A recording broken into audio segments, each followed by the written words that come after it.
자, 바로 이어서 검토 드릴 주제 토지 정책에 관한 내용 보겠습니다. 그래서 이 토지 정책 중에서 공영 개발하고요. 그다음에 공공토지 비축이라고 하는 거. 물론 이제 이 공영 개발과 공공토지 비축이 꼭 토지만 관련되어 있는 건 아니죠. 그래서 어찌됐든 간에 토지 정책 영역에서 간단하게 보게 될 테고요. 이 토지 정책 파트에서는 아무래도 주요 이슈가 될 것이 간접적 개입 방법, 공법이라든가 또 공인중개사법 곳곳에서 다루고 있는 수많은 것들을 간략하게, 이 학개론이다 보니까 간략하게 설명을 드리게 될 겁니다. 그래서 여러분들이 용어 자체를 제도를 문장 한 개로 축약을 해서 출제가 되기 때문에 그 개념이 좀 어려울 수가 있습니다. 그래서 상당히 양들이 방대할 텐데 먼저 직접적 개입부터 검토를 해봅니다. 그래서 앞에서 우리가 공영 개발하게 되면 신도시 개발하는 개념에서 도시개발 사업이라든가 정비사업 이런 것들을 공영 개발이라고 정의를 했었죠. 그래서 국가 또는 공공단체가 시행자가 돼서 택개발사업, 도시개발사업 등을 시행하게 되는 것을 가리켜서 공영개발이라고 부르게 됩니다. 자, 이걸 달리 표현한 것이 뭐라고 얘기를 했었냐면 이렇게 나왔었어요. 미개발 토지를 토지 연계획에 따라서 구획 정리하고 땅을 줄을 그는다 이런 얘기죠. 기반 시설을 갖춤으로써 이용 가치가 높은 토지로 전환시키는 제도 이런 식의 표현이 우리 시험 지문에 출제가 됐던 바가 있습니다. 그래서 하여튼 뭐 이 정도가 공영개발. 그러니까 요거는 이제 제목 정도 기억하고 있어야 되는 거야. 공영개발. 의미 가지고 설명드렸고요. 또 하나 뭐가 있겠어요? 자, 이 공영개발이라고 하는 것은 대부분 수용 방식을 통해서 이루어지게 된다. 자, 도시개발 사업이나 또 택지 개발 사업 이런 것들은 상당수 수용 방식이고요.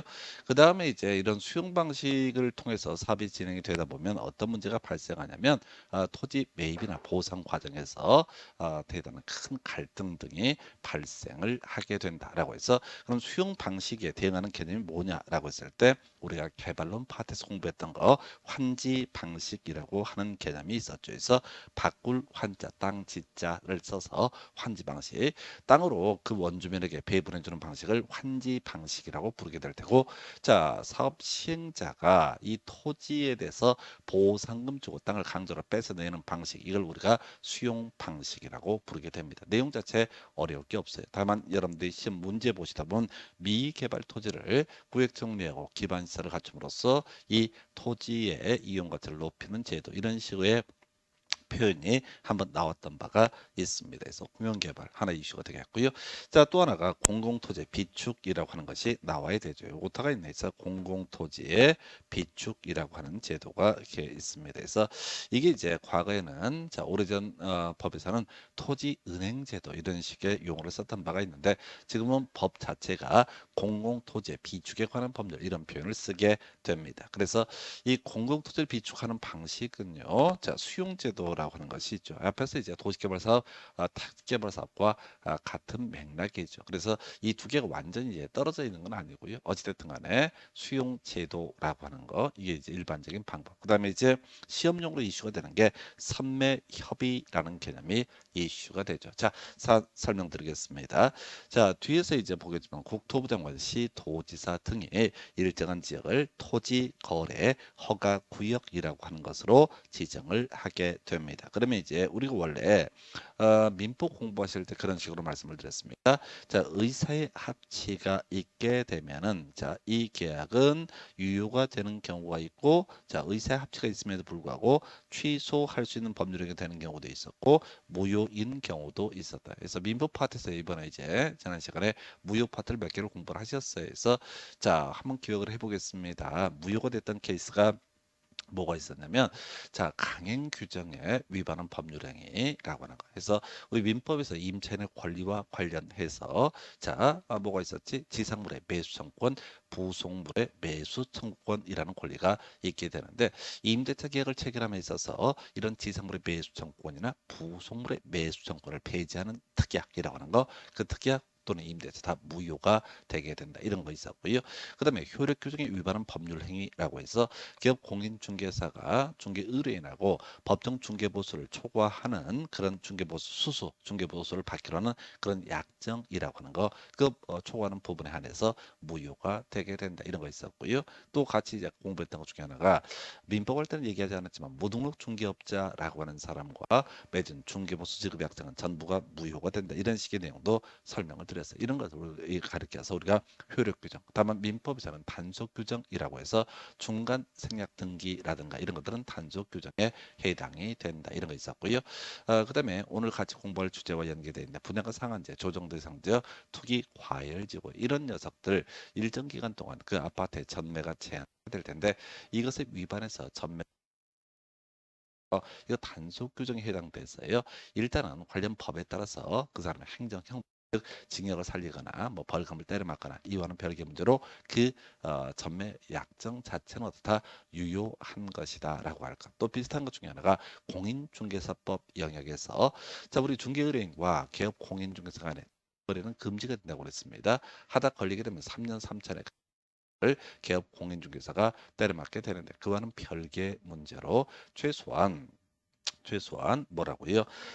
지금 이제 그 사람 기업 공인중개사와 중개 의뢰인 간의 직접 거래 그 계약 자체는 어떻다 유효하다. 이걸 우리가 단속 규정으로 봤습니다. 그래서 정리하게 되면 강행 규정에 위반한 법률행위 무효, 효력 규정에 위반한 법률행위 무효. 이에 비해서 단속 규정에 위반한 법률행위 유효라고 할까? 민법 중에서 임의 규정이 있었죠. 그래서 임의 규정에 위반한 법률행위 유효 이래 봅니다. 자, 그 외에도 자 우리가 민법 103조 반사회적 법률행위, 민법 104조 불공정한 법률행위, 통정 허위 표시, 비진의 의사 표시 중에서 상대방이 알았거나 알 수 있었을 때 이런 것들이 무효 이렇게 설명을 드린 바가 있습니다. 그래서 뭐 그러다 치고요.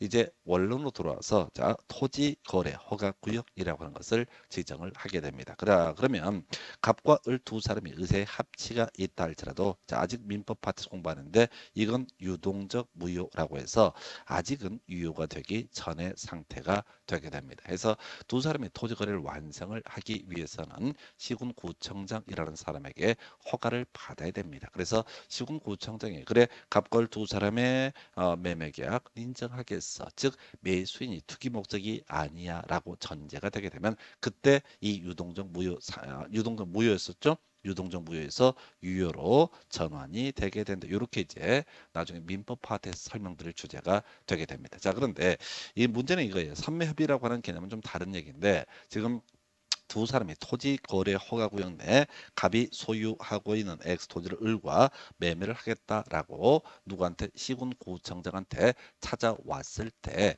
이 시군구청장이 얘기를 합니다. 그러지 말고 내가 지정하는 토지공사 등에게 팔아보는 게 어때라고 매도인에게 물어보는 제도예요. 그래서 이걸 우리가 선매협의 제도로 부릅니다. 한자어죠. 그래서 먼저 선자, 살매자 그리고 강제하는 제도가 아니라 협의하는 제도다. 물어볼 수 있는 것을 제도로 가르쳐서 바로 선매협의라 부릅니다. 자, 이렇게 정의해요. 허가구역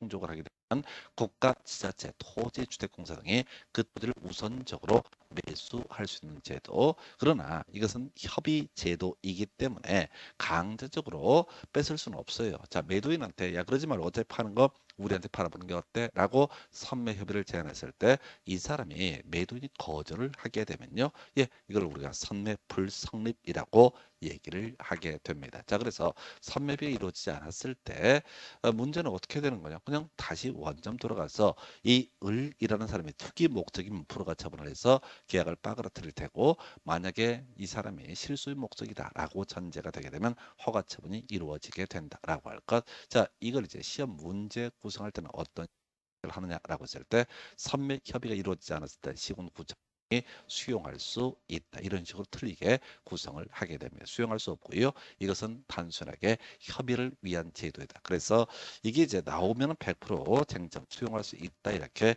구성을 하게 될 테고 이 토지의 관리 28회 때 구성이 됐었죠. 이렇게 선매협의를 통해서 이렇게 구입을 한 토지라고 하는 거 바로 토지주택공사가 관리를 하게 된다. 이렇게 정리를 하게 됩니다. 그래서 이걸 지자체가 관리한다 해서 틀리게 28회 때 출제가 됐던 바가 있습니다. 해서 실질적으로요. 지금 이제 선매협의라고 하는 게 국가지자체 토지주택공사 등이라고 되어 있지만은 우리 지금 사회적으로 상당히 시끄러웠던 LH공사 이게 토지주택공사가 되게 될 텐데 실질적으로 다 LH공사가 선매협의도 하고요. 수용도 대부분 업무를 담당을 하게 됩니다. 그래서 관리는 누가 한다? 토지주택공사가 관리한다. 정리해 보겠습니다. 그래서 지금 정부가 부동산 시장에 토지정책 관련해서 직접적으로 개입하는 게 공영개발하고요. 공공토지의 비축이라는 제도가 두 개가 있다. 그래서 자, 공영개발, 신도시 개발하는 개념, 도시개발 사업, 자, 택지개발 사업을 얘기하게 될 것이다. 이걸 어렵게 표현했던 게 미개발 토지, 자, 구획 정리하고 기반시설을 갖춰서 토지의 가치를 높이는 제도 이런 것을 가리켜서 공영개발이라 부릅니다. 공공토지 비축은 수용제도와 선매협의제도라고 하는 것으로 대비를 볼 수 있는데 이 선매협의 자 우리가 우선적으로 좀 사고 싶다라고 말 한번 붙여볼 수 있는 제도를 가리켜서 선매협의라 부릅니다. 그래서 선매가 성립하지 않게 되면 원칙적으로 허가 처분이나 불허가 처분 원점으로 돌아가는 것이지 시군구청장은 수용을 할 수가 없다. 그 외에 이 비축된 토지라고 하는 것 실질적으로 선매협의를 통해서 이 토지를 취득하는 사람이 토지주택공사이기 때문에 그 관리 자체도 누가 담당한다? 토지주택공사가 담당을 하게 된다. 이 정도 두 가지가 직접적 개입이라고 하는 개념과 연계가 되어 있습니다. 자, 바로 이어서 이제 간접적 개입 몇 개를 볼 거예요. 상당히 양들이 많습니다. 그래서 이거는 자 부동산 학개론만 공부해가 좀 조금 부담스러워요. 특히 2차가 뭐 공법에 관한 내용, 자 일부 부가 아니라 상당수에서 공법에서 1시간씩 2시간씩 설명드릴 내용을 여기서는 문장 한두 개로 설명을 하게 됩니다. 그래서 자 간접적 개입에서 제일 첫 번째 이슈가 되는 게 지역지구제라는 개념을 논하게 될 겁니다. 그래서 이거는 시험용으로는 그렇게 많이 다뤄지진 않는데 가끔 훅 치고 들어와. 그리고 지금 설명드린 내용만 가지고는요 실질적으로 문제를 풀기가 좀 까다로운 것도 없잖아 있습니다. 이 부분은 부동산 공법 중에서 국토계획법이라고 하는 법을 봐야지 이 내용을 이해할 수 있습니다. 그래서 뭐 지역지구제 요거 이제 원래 이름은 용도지역, 용도지구제 되게 됩니다. 그래서 자 용도지역이라고 하는 것 전국토 21개 중에 하나의 등급을 매겨서 각각의 토지 소유자에게 건폐율과 용적률과 용도 등을 규제하기 위한 제도였습니다.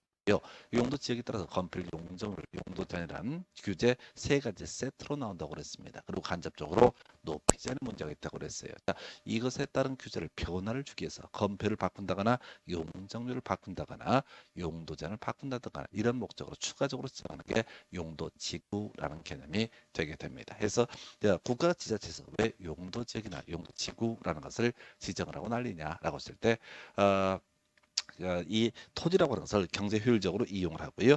공공복리 증진을 도모하기 위한 법적, 행정적 수단이다. 이런 식의 표현을 쓰게 됩니다. 그래서 자 용도지역지구제라고 하는 것은 토지의라는 말이 빠져있네서 토지의 경제적, 효율적 이용, 공공복리 증진 등을 도모하기 위한 법적, 행정적 수단이라고 이렇게 정의할 수 있겠고요.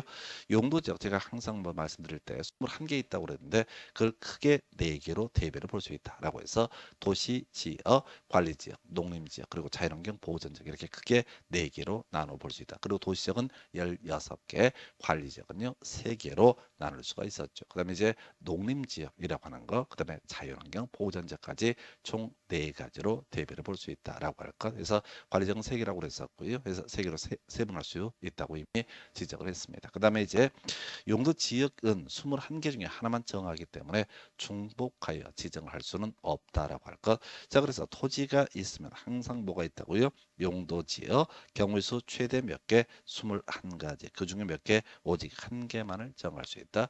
근데 용도지구라고 하는 것은 지정을 할 수도 있고 안 할 수도 있다고 그래서 자, 높이의 최고한도를 정할 필요가 있을 때 고도 지구를 정할 수 있겠고요. 화재를 예방할 필요가 있으면 방화 지구를 정할 수가 있습니다. 그래서 이 용도 지구 내용도 국토기획법이라고 하는 2차 과목에서 주로 설명드린 내용이 되게 될 테고, 용도 지역은 아까 21개 중에 하나만 정할 수 있는 데 비해서 용도 지구라고 하는 것은 필요하면 2개, 3개, 4개 중복하여 중첩하여 지정을 할 수가 있다. 그리고 나서 이런 지역지구제의 목적이라고 하는 거, 부의 외부 효과를 제거 완화시키기 위한 수단이다 라고 해서, 앞에서 우리가 정부가 부동산 시장에 개입하는 원인 중에 하나, 시장 실패라고 하는 거. 그래서 좀 더 구체적으로 불완전 경쟁 시장의 문제 있었고요. 또 하나가 공공재 부정 문제 있었습니다. 그리고 이 시장 실패에 대응해서 또 하나의 정부가 부동산 시장에 개입할 수 있는 이유, 바로 외부 효과. 현실적으로 정부가 부동산 시장에 개입하는 원인 이유 중에 하나는 정의 외부 효과는 잘 되고 있는데 굳이 어떻다 나설 이유가 없겠죠. 자, 그래서 어떤 지역에 공장 등이 주택이 밀집돼 있는 지역입니다. 근데 공장이 슬그머니 하나 둘 이렇게 기어 들어오게 되더라. 그러면 사회적으로 봤을 때 좀 문제가 있는 것이죠. 그래서 이때 자, 여기를 만약에 주거 지역이라는 것으로 용도적을 다 정하게 되면 공장 못 들어옵니다. 이런 식의 개념, 부의 외부 효과를 제거하거나 또는 이제 미리 막는 개념, 이걸 완화하기 위한 수단, 이렇게 해석을 하게 됩니다. 그래서 지역지구제 이 파트는 사실 실제 문제를 풀어가다 보면 난이도 겁나 어렵게 구성이 돼요. 물론 공법이 소화가 돼 있으면 아주 쉬웠던 주제이고요.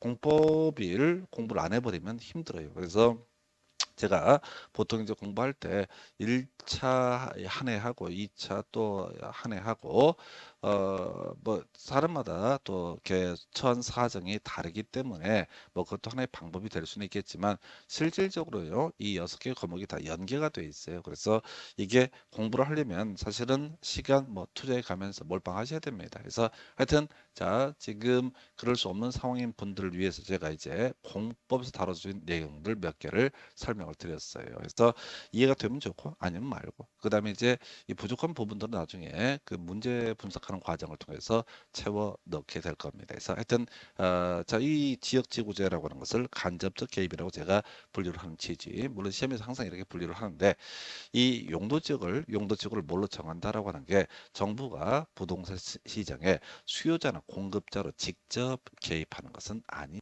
그러니까 이걸 간접적 개입이다라고 이렇게 얘기를 합니다. 그래서 어떤 지역에 주택 용지가 부족하다 했을 때 용도 지역을 주거 지역으로 정해주게 되면 결과적으로 주택 용지가 어때요? 많이 공급이 이루어지게 되겠지요. 그렇다고 해서 정부가 직접 땅을 시장에 내놓는 것이 아니기 때문에 이것은 간접적 개입에 해당이 되게 된다. 이렇게 전제합니다. 요런 게 하나가 있겠고요. 그 다음에 또 간접적 개입 중에서 지구 단위계획, 이것도 공법에서 공부하는 개념이죠. 그래서 다시 그림 보게 되면 토지가 있으면 항상 뭐가 있다? 용도 지역이라고 하는 것이 있게 되겠죠.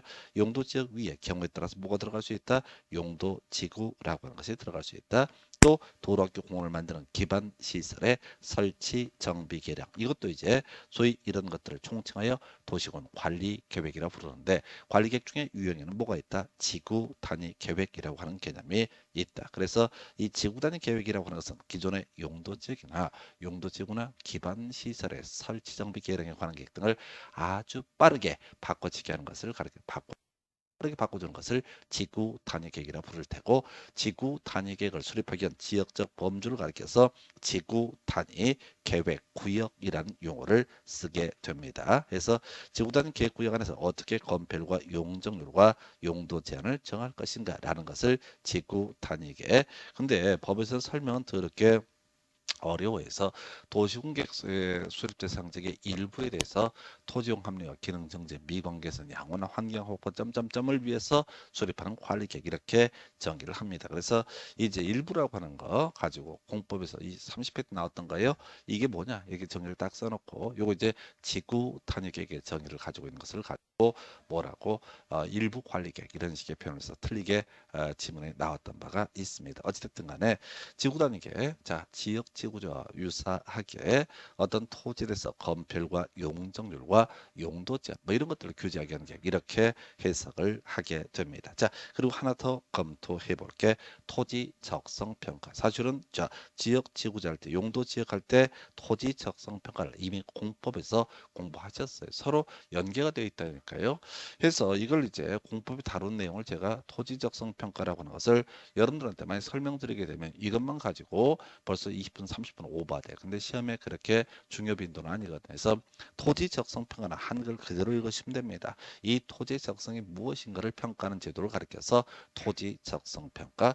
이 토지를 주거 지역으로 해서 주택을 공급할 것이냐, 이 토지를 상업적으로 해서 상가를 공급할 것이냐, 이 토지를 공장을 만지는 공업적으로 공급할 거냐, 아니면 녹지라고 해서 개발을 못하게 막을 거냐, 또는 관리지역이라 할 거냐, 농림지역으로 할 거냐, 자연환경 보전적으로 할 거냐, 뭐 이런 것들, 이런 걸 우리가 용도지역제라고 부르게 되는데, 또 용도지구도 이제 이런 과정을 통해서 만들어지게 지정이 되게 됩니다. 그랬을 때, 자, 토지의 특성을 분석하는 과정, 자, 지역지구제, 지구단위 계획 등을 수립하기 위한 과정에서 필요한 것을 우리가 토지 적성 평가제라고 정의를 하게 됩니다. 그래서 토지에 대한 개발 보호되는 문제가 발생했을 때 이것을 합리적으로 조정하는 제도, 이런 용어의 정의가 시험에 구성이 됐습니다. 다만 우리 공법에서 토지 적성 평가 또는 이제 유사한 쟁점으로서 환경성 검토를 생략할 수 있다 해서 이렇게 외워달라고 그랬어요. 생략할 수 있는 경우 오지, 5년 이내 뭐 했으면 생략할 수 있다. 또 하나가 지가 이 지가 아니었나, 지구 단위계 관련해서는 각종 절차를 생략할 수 있다. 그래서 지구 단위 계획이라고 하는 개념은 어떤 토지에 대해서 건별 용적률, 용도제를 겁나 빠르게 정하는 도시공 관리 계획, 이렇게 설명을 드렸었고, 이게 큰 변화가 아니라 작은 미세한 변화를 의미하기 때문에 각종 절차를 생략할 수 있다 해서 국토계획 공부하신 분들은 기억이 났으면 좋겠고요. 자, 이게 기억이 안 나고 공법을 아직 공부를 안 하셨다 할지라도 나중에 오지, 지구 단위 계획 등은 5년 이내 뭐 이미 토지 적성 평가를 했거나 또는 지구 단위 계획을 수립했으면 자, 수립하는 경우라면 자, 지역 지구제 등 관련해서도 지구 단위 계획 관련해서 각종 절차, 토지 적성 평가 등을 생략할 수 있다. 이렇게 정의를 하게 됩니다. 그래서 이렇게 자, 같은 맥락으로 볼 수 있는 게 지역 지구제, 지구 단위계, 토지적 성평가라는 개념이 있었고요. 그 다음에 이제 검토 드리게 될 제도들, 이게 어렵다니까. 어렵다는 게 뭐냐면 용도 지역만, 용도 지구, 용도 지역과 지구를 묶어서 공법, 국토계획법에서 한 3시간 이상 설명드렸고요. 지구 단계도 한 40분 설명드렸던 중간에 토지적성 평가는 겁나 복잡하다라고 전제하면서 지구 단위 계획 등 관련해서 빨리빨리 이루어진다는 의미에서 각종 절차를 생략할 수 있다. 이런 식으로 제가 설명을 드렸단 말이에요. 그래서 이게 여러분들이 공부를 해가는 과정에서 6개 과목이 사실 뭐 제가 의도를 했든 하지 않았든 다 짬뽕이 돼 있어. 그래서 자, 공부할 때 처음에 너무너무 이 부동산 공부가 어렵습니다. 왜? 하나하나 또박또박 이렇게 공부하면 좋을 텐데 중구난방으로 막 각 제도가 섞여 있어. 그래서 하여튼 항상 들어준다 돌아서면 잊어버리겠지. 잊어버릴 거니까 이해 안 돼도 아무 상관이 없다. 이런 마음으로 흘려보내다 보면 어느 순간에 여러분들은 이 각종 제도라든가 이런 것들이 짬뽕이 돼서 머릿속에 딱 정리가 되는 그런 기적 같은 날이 오시게 됩니다. 해서 그때 가면 이게 겁나 유치해지는 거죠. 자, 하여튼 토지 정책 중에서 간접적, 자, 바로 개입. 자, 토지거래 허가제. 자, 이 토지거래 허가제. 자, 어떤 지역에 토지의 자, 투기적 거래, 자, 지가 상승 등이 있거나 우려가 된다라고 했을 때 이 지역을 자, 그대로 두게 되면 어떻게 돼요? 계속 투기가 이루어질 때 지가 급격히 상승하고 사회적 혼란 등이 발생을 하게 될 것이다. 그때 국토부 장관 또는 시도지사가 이 지역을 토지거래 허가 구역이라는 것으로 묶어두게 됩니다. 그러면 이 토지 소유자가 새로운 매수인하고 함부로 매매를 할 수가 없게 만드는 제도, 이걸 우리가 토지 거래 허가제라고 부르게 됩니다. 그래서 이건 뭐 자세한 내용은 안 나오고요. 국토부 장관 시도지사 허가구역 지정할 수 있다. 요거 이제 어디서 공부하냐면 자, 공인중개사법 영역에서 부동산 거래 신고 등에 관한 법률 영역에서 한번 공부를 하시게 됩니다. 그리고 이 허가구역이 지정이 됐을 때 민법 영역에서는 허가구역 안에서 허가를 받기 전에 매도인과 매수인 간의 계약이라고 하는 거, 이거 유동적 무역, 요거 아마 민법 다음 주에 공부를 하시게 될 결국은 토지거래 허가제라고 하는 것도 국가가 이 땅을 사거나 팔거나 국가 지자체가 허가구역으로 묶어서 토지의 투기적 거래, 지가의 상승 이런 것들을 규제하기, 마음대로 토지거래를 못하게 막는 제도, 이게 바로 토지거래 허가제가 되게 됩니다. 다만 학계론 영역에서 않을 것이고 이게 나중에 민법 파트에서 유동적 무효라는 개념과 관련해서 주요 쟁점이 될 수가 있겠고요. 또 공인중개사법에서 토지거래 허가구역 관련 제도 나왔었고요. 그리고 앞에서 공부했던 선매협의제도라고 하는 거 이것도 결국은 뭐와 관련되어 있다? 토지거래 허가구역과 관련되어 있었죠. 허가구역 안에서 매도인 매수인 두 사람이 토지 거래하고 싶으면 지들끼리 의사의 합치가 있다고 해서 끝나는 것이 아니라 시군구청장에게 매수인이 투기 목적이 아니다라고 하는 것을 입증해 보여야지 허가처분 떨어지고 그래야지 두 사람의 의사의 합치 후에 시군구청장의 허가처분까지 있어야지 그 계약은 유효하게 성립하게 라고 이렇게 설명을 드립니다. 그래서 하여튼 개론에서는 선매협의라는 개념이 뭐가 토지거래 허가제라는 개념을 알아야지 선매협의라는 개념을 이해하실 수 있을 테고요. 토지거래 허가구역이라는 말을 알아야지 소위 허가구역 안에서의 토지거래 유동적 무효, 허가구역 밖에서의 토지거래 의사의 합치성 유효 이런 식의 개념을 이해하실 수 있습니다. 그래서 하여튼 개론에서는 그다지 중요한 쟁점은 아닌데 관련 과목에서 다뤄지기 때문에 설명을 드렸고요. 그 다음에 이제 부동산 가격 공시. 자, 요건 부동산 학개론 파트에서 나중에 따로 한 문제, 적어도 한 문제 구성됐었고요. 최근 30편과 29에 따른 두 문제가 출제가 됐었죠. 자, 앞에서 그런 말씀을 드렸습니다. 자, 부동산 시장이라고 하는 거 불완전 경쟁 시장이다. 즉, 제품의 동질성이 확보되지 않을 것이고요. 또 하나, 자, 이 부동산 가격이라고 하는데 과거의 정보, 현재의 정보는 반영이 될 수 있지만 공표되지 않는 정보 등은 반영되지 않는다라고 할 것. 자, 그래서 지금 이제 어떤 토지를 사고자 합니다. 주택을 사고자 합니다. 그랬을 때 이게 싼 거냐 비싼 거냐를 검토를 해볼 때 국가에서 기준점을 세워주면 좋을 것 같습니다. 이게 바로 부동산 가격 공시 제도가 되게 됩니다. 자, 요거는 어차피 지금 제가 뼈대 가지고 설명을 드리게 될 텐데 이걸 가지고 뒤에서 약간 살을 붙여서 최대 두 문제까지 구성이 돼요. 그래서 이 부동산 가격 공시 제도는 토지 가격이 있고요. 또 하나가 단독주택 가격이 있고요. 또 하나가 공동주택 가격 이렇게 세 개로 대별을 해 볼 수가 있게 됩니다. 자, 그래서 이게 이 외에도 비주거용 부동산이라고 하는 것이 있는데 시험에는 다뤄지지 않기 때문에 여러분들은 부동산 가격 공시제도를 보게 될 때는 이렇게 토지 가격, 단독주택 가격, 공동주택 가격 절대로 주택 가격이란 말을 쓰면 안 돼. 단독주택 가격, 공동주택 가격 이렇게 뼈대를 잡아 주셔야 됩니다. 그래서 자, 먼저 토지 가격이라고 하는 거. 자, 용어 표준지 공시지가라는 개념과 개별 공시지가라고 하는 개념이 있다. 해서 용어 보니까 지가라고 하면 땅값이라는 얘기니까 별 쟁점이 안 되겠고 표준지를 대상으로 공시한 지가 이걸 표준지 공시지가 표준지를 제외한 나머지 개별 토지에 대해서 공시를 외부에 발표를 하면 이걸 개별 공시지가라고 부르게 됩니다. 그래서 이게 스토리가 이런 식이야.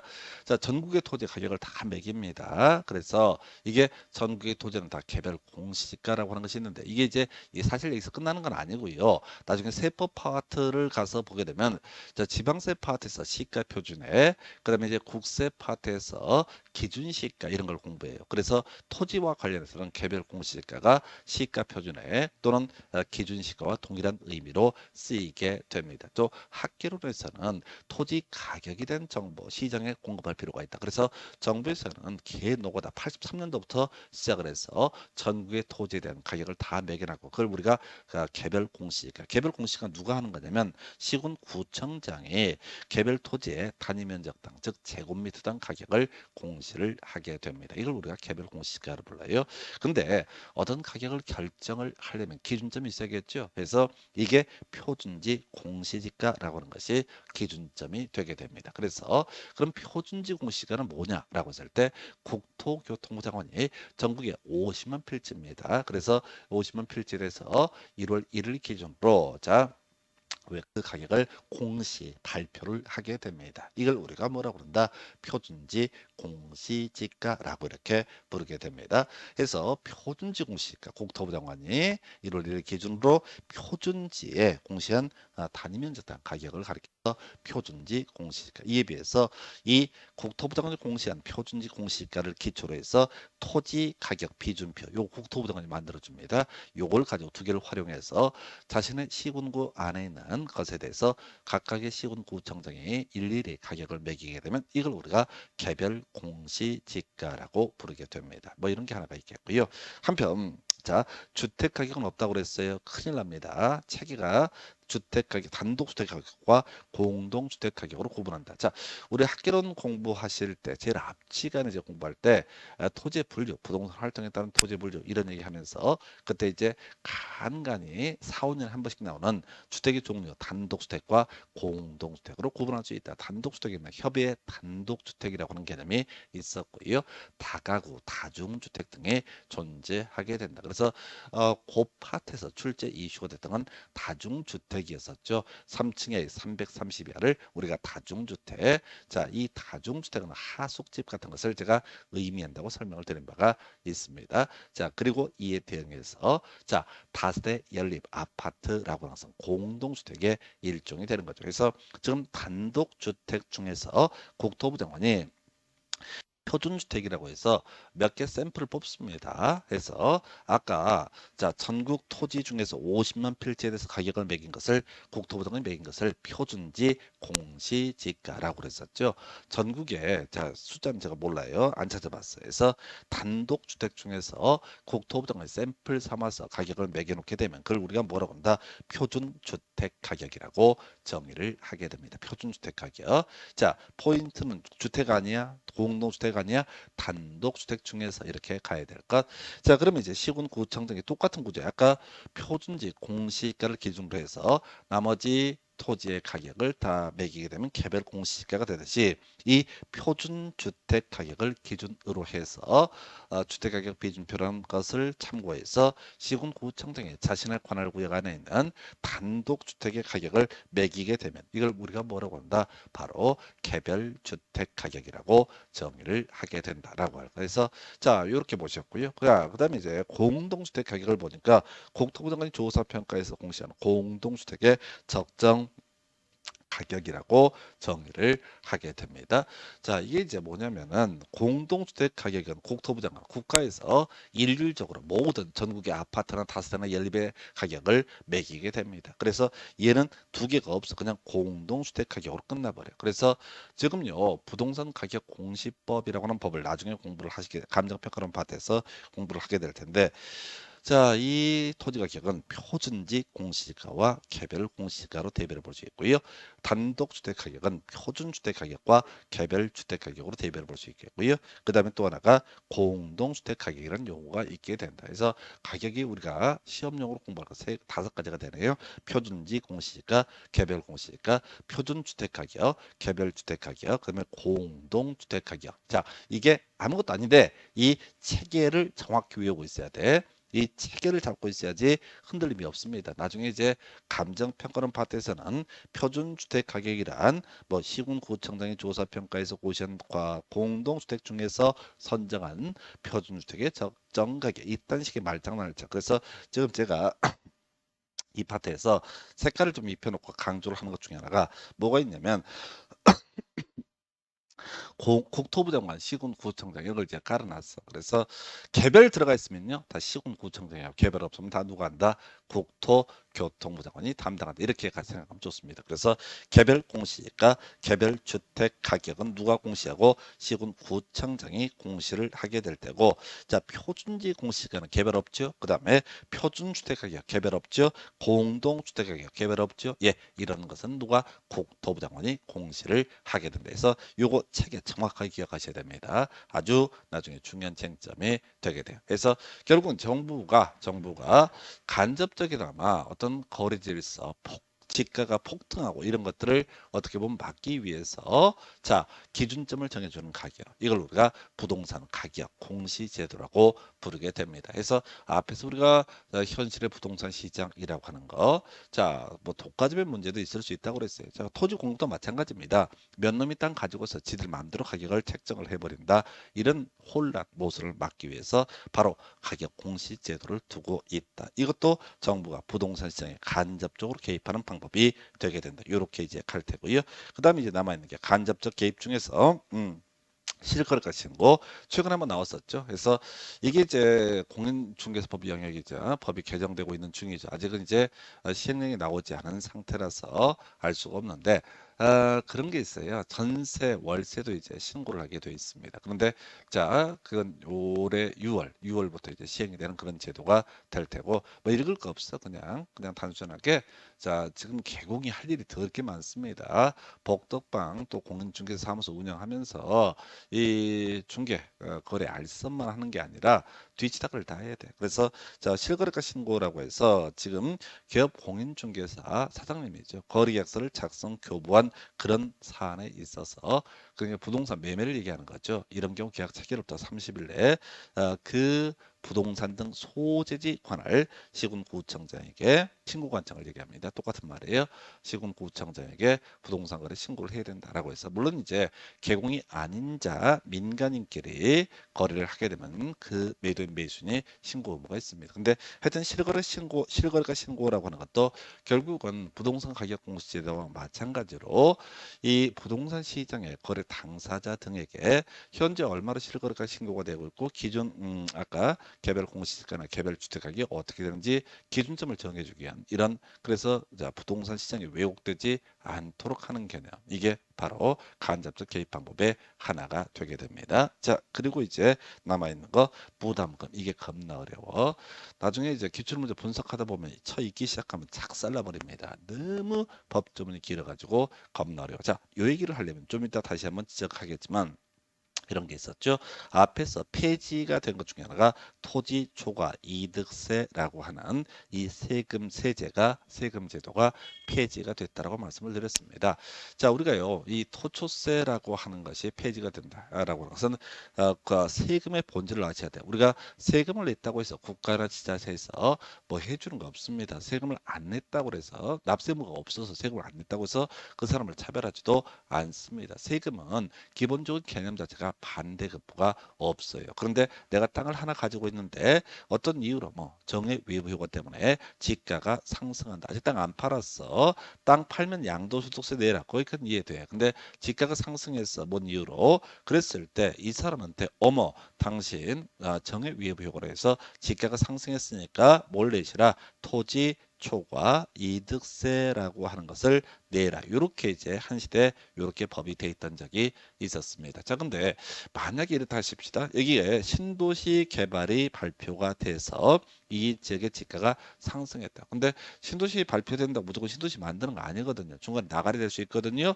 자, 지가 상승했다고 해서 토초세를 냈는데 폐지가 됐다고 해서 취소가 됐다고 해서 지가가 다시 하락했다고 했을 때 이 돈을 돌려주는 게 아니죠. 그래서 이 토초세라고 하는 세금 형식으로 삥을 뜯는 것은 온당치 않다. 그래서 이게 사실상 위헌 판단을 받게 됩니다. 그래서 제도가 사라지게 돼요. 그럼 집값, 주택 가격이 급등한 사람들에게 뭘 삥을 뜯을 게 없겠느냐라고 했을 때 제도를 바꾸죠. 토초세라는 제도 대신에 비슷한 맥락인데 개발 부담금 또는 재건축 부담금이라는 제도가 나오게 됩니다. 사실은 토지 소유자, 주택 소유자 입장에서는 개발 부담금, 재건축 부담금이 거의 동일하게 삥 뜯기기는 마찬가지입니다. 근데 이제 우리 세법 등을 보다 보면 양도소득세 계산할 때 이런 개발 부담금 또는 재건축 부담금이라고 하는 걸 만약에 따르면 양도소득세 계산할 때 소위 필요경비를 빼주게 됩니다. 그래서 요건 세법 공부를 해야 알아. 어찌됐든 간에 부담금은요, 어찌됐든 간에 일부가 자기한테 과거 미래에 돌아올 수 있어. 근데 아까 토초세 같은 세금은 세금을 냈다 한들 땅값이 폭락하게 되더라도 10원도 돌아오지 않아. 그래서 토초세는 폐지가 되고요. 개발 부담금, 재건축 부담금이라는 이런 부담금 제도로 전환이 되는 거예요. 그래서 지금 집값이 급상승하고 또 재건축을 통해서 폭리를 취하고 엄청난 이득을 얻고 이랬다고 해서 국가가 그냥 봐주는 게 아니라 삑을 뜯습니다. 다만 세금 형식으로 듣게 되면 위헌 문제가 발생하니까 이렇게 부담금 제도로 바꾸는 거야. 그래서 뭐 누차 말씀드리지만은 부담금 제도나 조세나 실질적으로 토지 소유자 입장에 큰 차이는 없을 겁니다. 자, 먼저 개발 부담금. 자, 개발 이익의 정의라고 하는 것부터 보겠습니다. 자, 국가는 개발 이익이 큰 사람한테 이 개발 부담금을 징수를 하게 되는데 이 사업 시행자라고 해서 사업 시행자뿐만 아니라 그 지역에서 토지를 가지고 있다. 그 땅값이 급등한 사람한테 일부 삥을 뜯게 된다. 이걸 우리가 개발 부담금. 논리 구조는 이런 식이야. 여기다 신도시 개발을 발표를 했어. 신도시. 근데 옆에 당신 땅의 지가가 상승해. 그러면 너도 이익을 얻었으니까 이 신도시 개발에 대해서 일정하게 비용을 부담을 해라. 라고 해서 만들어진 개념이 뭐가 된다? 개발 부담금이다. 다시 우리가 신도시 발표를 하고 건설하기 때문에 그 옆에 있는 토지가 지가가 상승했다. 그럼 너도 이익을 봤으니까 어떻게 해라? 이 개발에 자 일정한 비용을 부담해라. 그 돈을 가리켜서 개발 부담금. 자, 여러분들이 외워야 할 것은 정상 지가 상승분 초과는 증가분 이렇게 가시는 거 정확히 가셔야 돼. 읽으면 안 돼. 정상 지가 상승분을 초과해서 사업 시행자 신도시 개발한 사람도 이익을 얻잖아요. 또는 이제 신도시 개발하는 수용 안 된 토지 소유자도 이익을 얻잖아요. 이런 사람들한테 일정하게 삥을 뜯어내는 것을 개발 부담금, 키워드 정상지가 상승분 초과라고 하는 것 이렇게 갈 테고요. 국가가 징수를 하게 됩니다라고 할 것 이렇게 봐요. 자, 재건축 부담은 요건 이제 최근 문제에서 개쓰레기처럼 재개발 있단 말을 써서 헷갈리게 했었죠. 자, 우리 개발론 파트를 가서 다시 한번 머릿속에 생각을 하게 되면 정비 사업이라고 하는 게 달동네 개선 사업이라고 해서 주거 환경 개선 사업이라고 하는 것이 있었죠. 그다음에 이제 재개발 사업이라고 하는 것이 있게 되죠. 평지에서 이루어진 사업을 뭐라고 한다? 재건축 사업이다 이렇게 얘기합니다. 그래서 우리 개발 관리론 할 때 이미 설명드려서 주거환경 개선사업은 자 저소득의 저자라고 하는 거, 단독주택의 단자 저단이라고 하는 거, 재개발은요 열상이라고 했었죠. 그래서 열악하고 상업지요. 재건축은요 양호 이렇게 저단 열상 양호 이렇게 외워달라고 그랬습니다. 그래서 지금 재건축 사업 과정에서 자 큰 이익을 얻게 된다. 그러면 요거 삥 좀 뜯어내게 된다. 이런 것을 가리켜서 재건축 부담금. 시험 문제 구성할 때는 재건축 사업 대신에 재건축 재개발 사업으로 인해서 말장난 하거든요. 그다음에 정상주택 가격 상승분을 초과하는 부분에 대한 그 증가분을 삥을 뜯는 것을 뭐라고 한다? 바로 그런 이익을 재건축 초과이익이라고 부르게 됩니다. 앞에서 자 토지에 대한 개발 때문에 정상지가 상승분 초과하는 증가분에 대해서 개발 이익이라는 표현을 썼던 것이고요.